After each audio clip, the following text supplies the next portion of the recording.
আসসালামু আলাইকুম সবাইকে। কেমন আছো সবাই? আশা করি সবাই ভালো আছো। আমি তনিমা, আমার লাইফস্টাইল অফ তনিমা চ্যানেল থেকে আবারও নতুন একটা ব্লগ নিয়ে চলে আসলাম তোমাদের মাঝে। গত কয়েকদিন যাবত তোমরা আমাকে অনবরত একটা প্রশ্ন করে যাচ্ছ, কিন্তু আমি সময় পাচ্ছি না তোমাদের সেই প্রশ্নের অ্যান্সার দেওয়ার জন্য।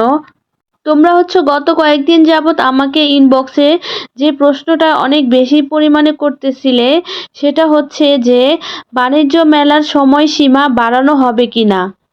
আর গতকাল তোমরা অনেকেই আমাকে প্রশ্ন করেছো যে বাণিজ্য মেলার সময়সীমা বাড়ানো হবে কিনা কিংবা বাড়ানো হয়েছে কিনা।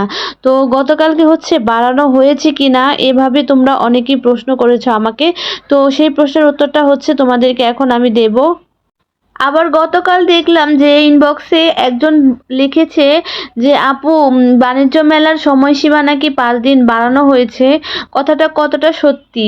তুমি কি এই বিষয়ে কিছু জানো? যদি সত্যি বাড়ানো হয়ে থাকে তাহলে আমাকে একটু তুমি জানাবে। তো তাই ভাবলাম, যেহেতু অনেকেই প্রশ্ন করতেছে অনেকদিন যাবতই, তো সেজন্যই ভাবলাম যে আমি একটা ভিডিও করে তোমাদেরকে তোমাদের প্রশ্নের অ্যান্সারটা দিয়ে দেই। যার কারণে আমার আজকের ভিডিওটা দেওয়া। ইতিমধ্যে এই প্রশ্নের অ্যান্সারটা তোমরা হয়তোবা অনেকেই জেনে গেছো, আর যারা জানো না তাদের উদ্দেশ্যে আমার আজকের ভিডিওটা করা। আজকে 31 জানুয়ারি শুক্রবার। আজকে বাণিজ্য মেলার পর্দা 1 বছরের জন্য নেমে গিয়েছে। তাহলে তোমরা বুঝতে পেরেছো বাণিজ্য মেলার সময়সীমা বাড়ানো হয়নি। আর যে আপু তুমি প্রশ্ন করেছো যে 5 দিন বাড়ানো হয়েছে, তুমি জানি না তুমি কার কাছ থেকে এটা শুনেছো। তো আজকে আমার ভিডিওর মাধ্যমে তুমি সঠিকভাবে জেনে নাও আপু।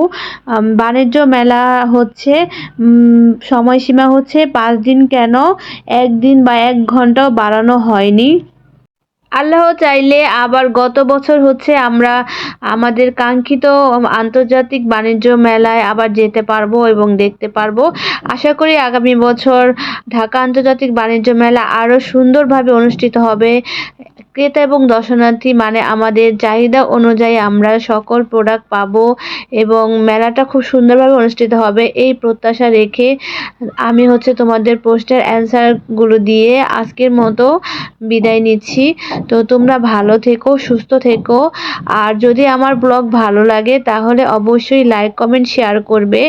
এবং তোমরা যদি ইউটিউব চ্যানেল থেকে আমার ব্লগটা দেখে থাকো তাহলে অবশ্যই চ্যানেলটা সাবস্ক্রাইব করে রাখবে। আর যদি ফেসবুক পেজ থেকে আমার ব্লগটা দেখে থাকো তাহলে অবশ্যই পেজটা ফলো দিয়ে রাখবে। আর এই ভিডিওতে একটা লাইক তো অবশ্যই দেবে। তোমাদের সকলের সুস্থতা কামনা করে আজকে এখানে বিদায় নিচ্ছি। আল্লাহ হাফেজ।